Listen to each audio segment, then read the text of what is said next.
जगत जनवरी मातेश्वरी उमा जी ने देखा मेरे प्रभु आज बड़ी प्रसन्न मुद्रा में हैं। गई प्रणाम किया, विश्वनाथ ने आदर किया अपनी अर्धांगनी समझते हुए और वाम भाग में बैठने को आसन दिया। पार्वती आज आपने वाम भाग में बैठने का अधिकार प्राप्त कर लिया है। बाएं भाग में बिठाया। बोलो विश्वनाथ भगवान की। कहा नाथ जो मो पर प्रसन्न सुख राशि, पर प्रसन्न सुख राशि, जान्यहु सत्य मोय निज दासी, जान्यहु सत्य मोय निज दासी, तो प्रभु हरहु मोरे अज्ञाना, मोरे अज्ञाना, कही रघुनाथ कथा विधि नाना। जय सिया राम, जय जय सिया राम। आओ पार्वती आओ विराजो, आज आपने हमारे वामांग में बैठने का अधिकार प्राप्त कर लिया है।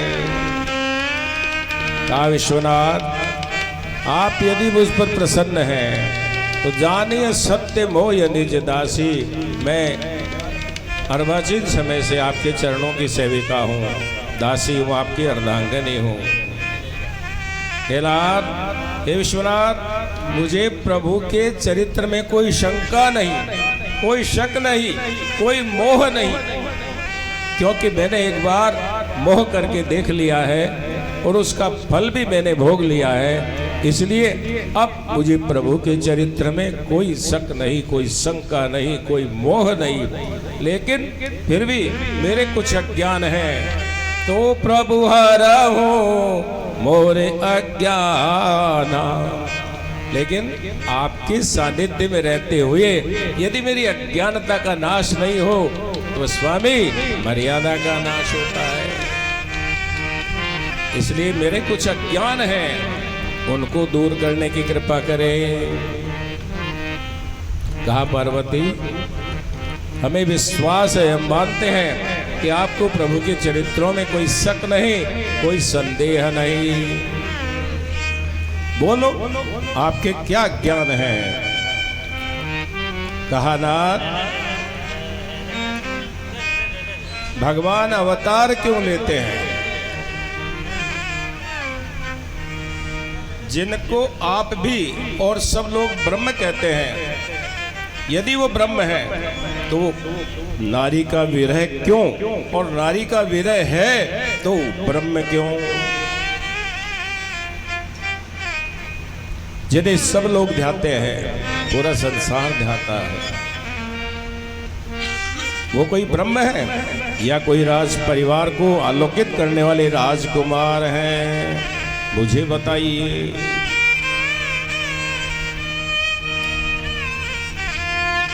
और ब्रह्म है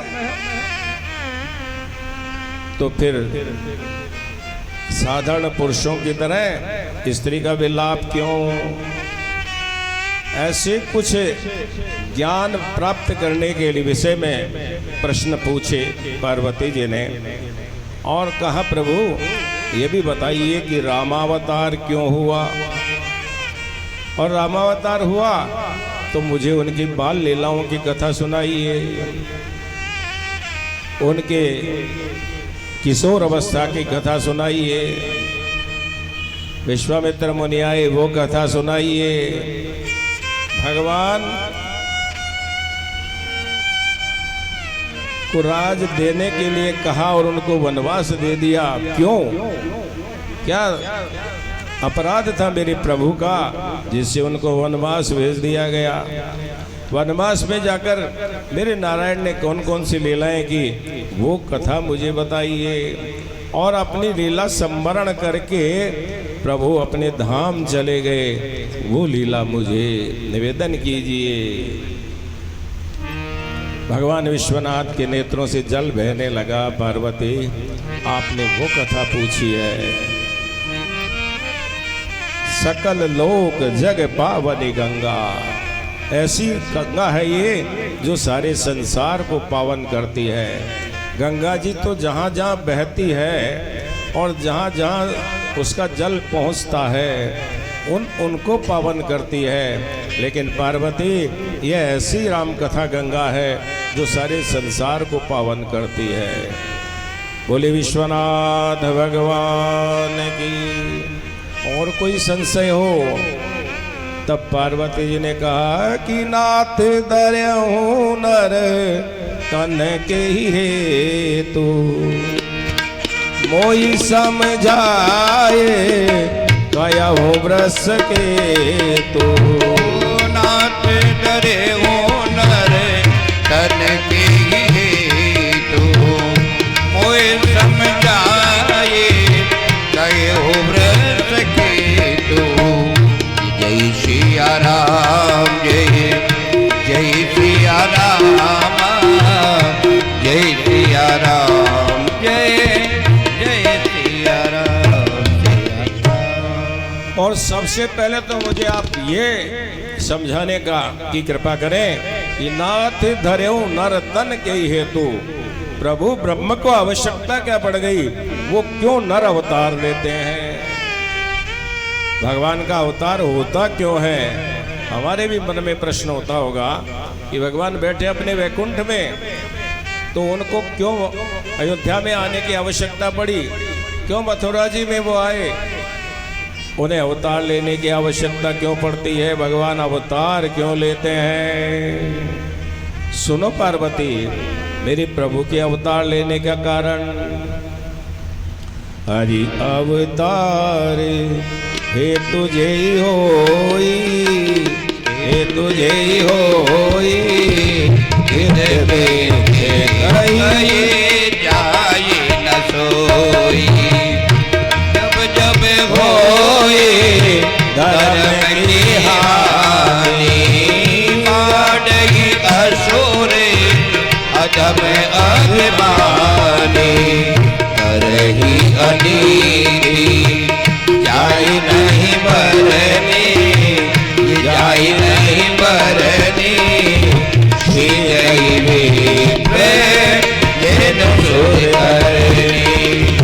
तब तब धरे प्रभु विविध शरीरा, हरे कृपा निधि सजन पीरा।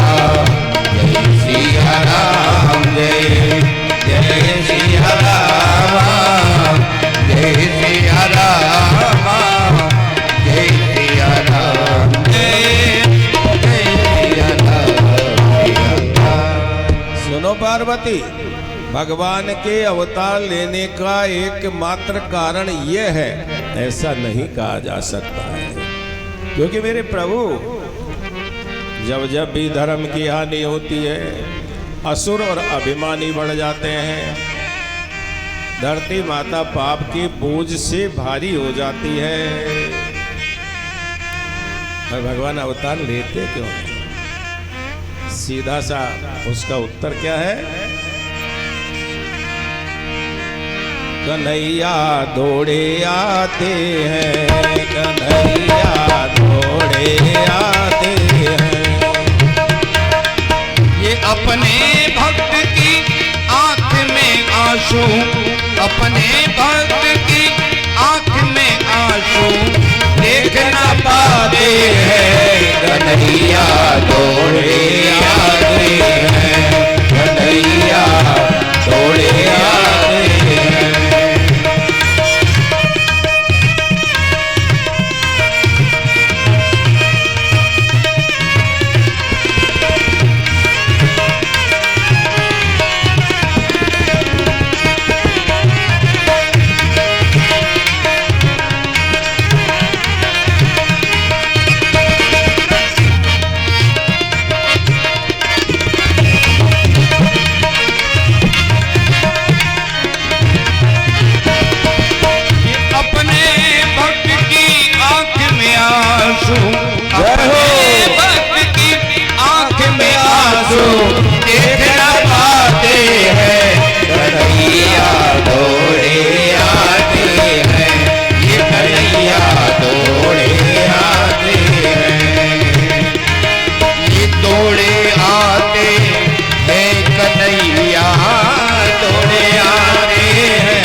लेते नहीं, लेना पड़ता है, अपने आप नहीं लेते हैं।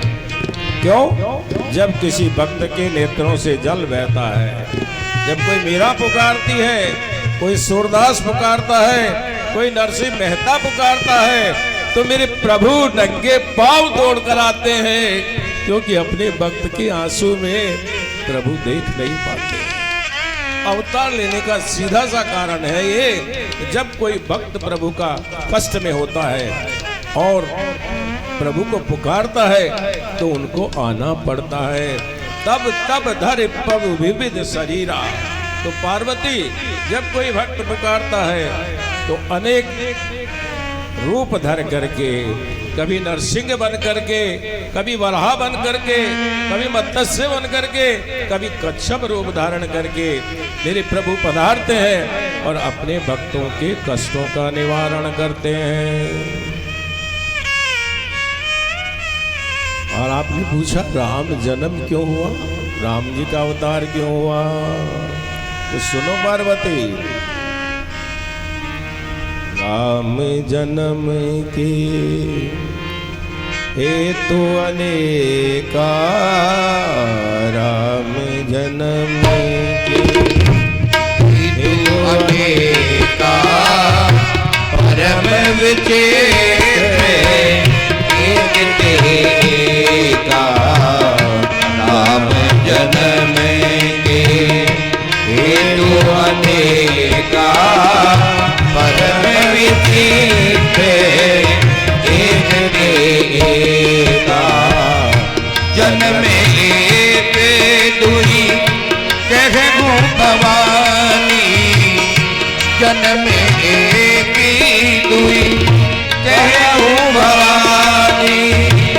सावधान सुन सुमति भवानी। जय सिया राम, जय जय सिया राम, जय सिया राम, जय जय सिया राम, जय सिया राम।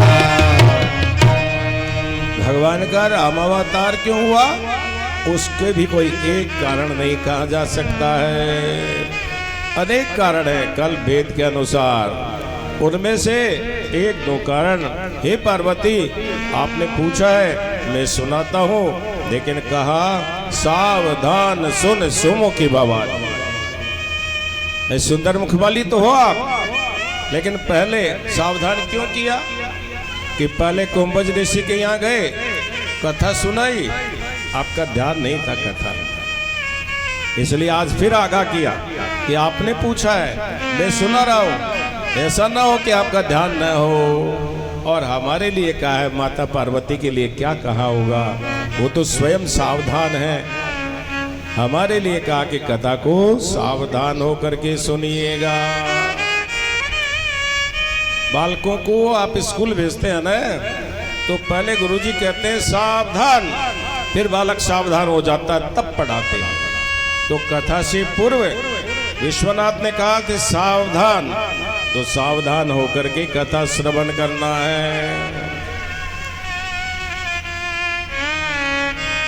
बोलिए राम राजा सरकार की जय हो जय। पहला कारण, द्वारपाल हरि के प्रिय दो, जय और विजय जान सबको। द्वारपाल हरि के प्रिय दो, जय और विजय जान सब कोई। प्रश्राप ते दो नौ भाई, तामस असुर देह तन पाई। प्रश्राप ते दोनों भाई, असुर देह तिन पाई।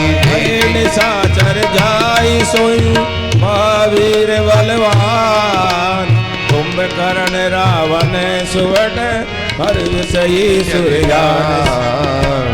जय सिया राम, जय जय सिया राम, जय सिया राम, जय जय सिया राम, जय सिया राम, सिया।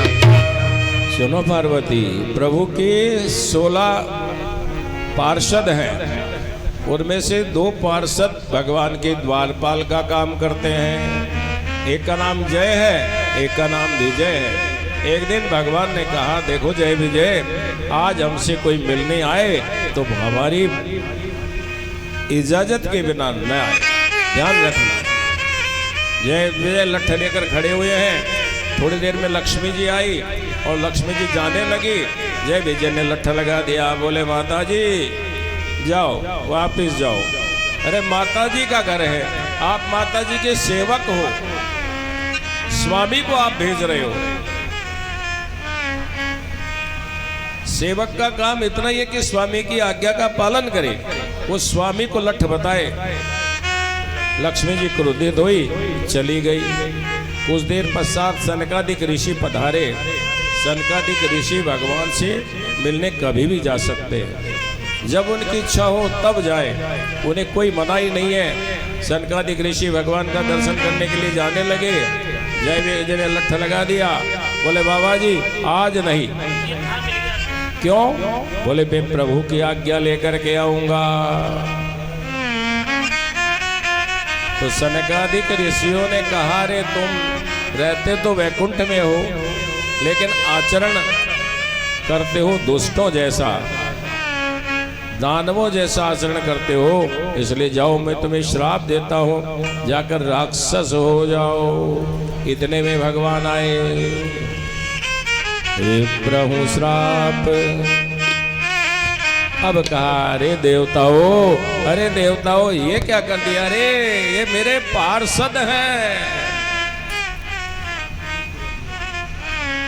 तो प्रभु पहले क्यों नहीं आए, इतनी देर तक क्यों नहीं आए? आप पूरी दुनिया की बात सुनते हो, आपके कक्ष के बाहर हल्ला हो रहा है, जिद बहस हो रही है, तो पहले क्यों नहीं आए? सनकादिक ऋषियों ने कहा, प्रभु ऋषियों का श्राप है, ये श्राप तो आपके पार्षदों को भोगना ही होगा। अब हमने त्रुटि की है और आप हम पर क्रुद्ध हैं, तो हमें भी आप श्राप दे सकते हैं, दीजिए, हम उसे स्वीकार करेंगे। और भगवान के सामने जो नतमस्तक हो जाता है, भगवान उसको नहीं श्राप देते हैं, भगवान खुद श्राप लेते हैं। भगवान ने कहा, नहीं, आपको नहीं, आपका दोष नहीं है, दोष तो हमारा है। जय विजय को कहा, जय विजय आप चिंता न करो, आप हमारे पार्षद हो, आपने 3 त्रुटियां की, इसलिए आपको दंड तो मिलेगा। अब भगवान का द्वारपाल होगा तो भी दंड मिलेगा, भगवान के पिता होंगे तो भी दंड मिलेगा। दंड पाप का भोगना पड़ेगा, किसी अवस्था में छूटने वाला नहीं है। जो पाप आपने किया है उसका दंड तो आपको कभी न कभी इस जीवन में भोगना होगा। भगवान के द्वारपाल हैं, लेकिन त्रुटि की, पहली गलती की, लक्ष्मी जी को नहीं पहचाना। वो घर की स्वामिनी है, घर की स्वामिनी तो आप है, ये नहीं है। ये तो कमा के देने की मशीन है, घर तो आपका है। 4 मेहमान आते हैं, आप उनका आदर सत्कार करती हो, भोजन कराती हो, ये कहाँ रहते हैं? तो घर तो लक्ष्मी का है, घर आपका है। ये तो सब द्वारपाल हैं, कमा के देने वाले। लक्ष्मी जी को नहीं पहचाना, सनकादिक ऋषियों का सम्मान नहीं किया, अपने आप को नहीं पहचाना। तीसरी गलती की, हम आप केवल पार्षद हैं, द्वारपाल हैं, आप स्वयं भगवान नहीं हैं। इसलिए 3 जन्म में जाओ जय विजय, 3 जन्म में हमसे बैर करके आप हमारा धाम प्राप्त करोगे। जाओ, आपके लिए हम ये सुविधा करते हैं। और भगवान ने 3 नहीं 4 जन्म लिए उनका उद्धार करने के लिए। अपने आप को दंडित किया भगवान ने, और भगवान ने 4 जन्म लिए। एक जन्म में वो रावण कुंभकर्ण बने, भगवान ने राम का अवतार लेकर उनका कल्याण किया। एक जन्म में वो शिशुपाल और दंत वक्र बने, भगवान ने कृष्ण का अवतार लेकर के उनका कल्याण किया। एक जन्म में वो हिरण्याक्ष और हिरण्यकश्यप बने, उसमें बराह अवतार लेकर भगवान ने उनका कल्याण किया। और तीसरा जन्म लिया उन्होंने नरसिंह भगवान का। चौथा, बोली गोविंद भगवान की। एक कलप सुर देख दुखारे, कलप सुर देख दुख्यारे, जलंधर सन सब हारे। कलप सुर देख दुख्यारे, शबर जलंधर सन सब हारे। एक कलप में सुनो पार्वती, जलंधर नाम का एक राक्षस हुआ, जल में पैदा हुआ, समुद्र में पैदा हुआ। समुद्र ने देखा इसका लालन पालन कौन करेगा। ब्रह्मा जी महाराज आ रहे थे, ब्रह्मा जी महाराज को समर्पित किया। ब्रह्मा जी महाराज ने अंक में लिया, दाढ़ी में से बाल नोच लिया, ब्रह्मा जी के नेत्रों से जल बहा, कहा तेरा नाम जलंधर। उसका नाम हो गया जलंधर।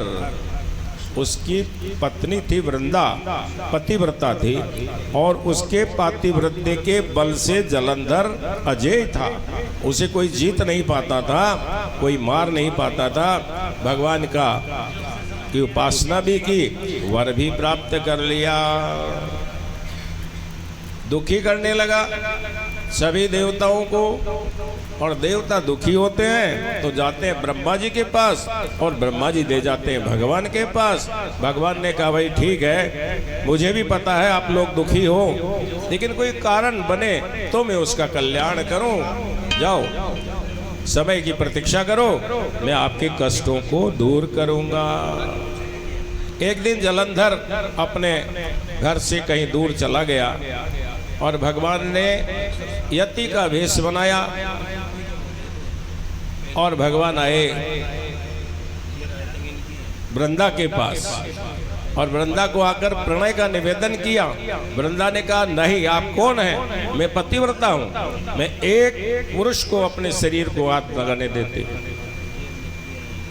तो भगवान ने कहा कि आपका पति तो है ही नहीं, आपका पति तो चला गया, गोविंदाय नमो नमः हो गया।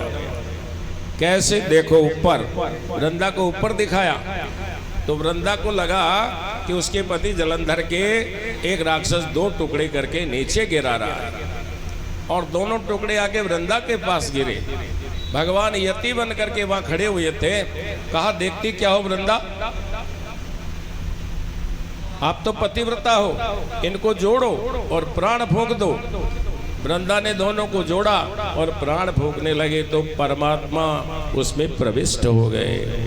जलंधर का रूप बनाकर भगवान गए, और जैसे ही जलंधर के पास वृंदा के पास गए, वृंदा ने चरण स्पर्श किया और उसका पतित धर्म नष्ट हुआ।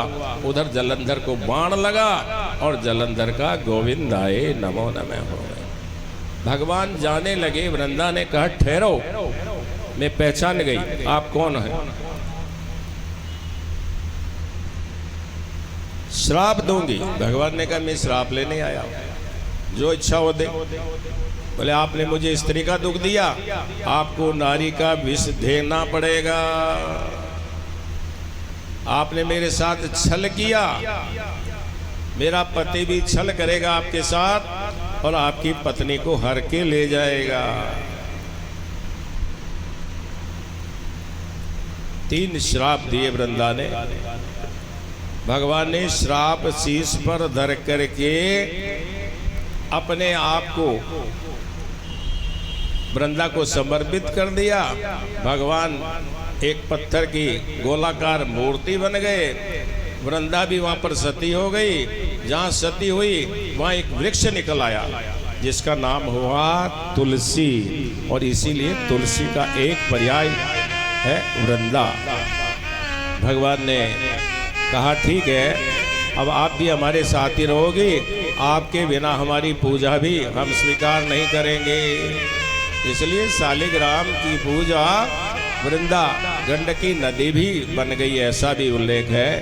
गंडकी नदी अब बहती है नेपाल में, हमारे देश में नहीं बहती है, लेकिन उस समय नेपाल भी हमारे देश में था।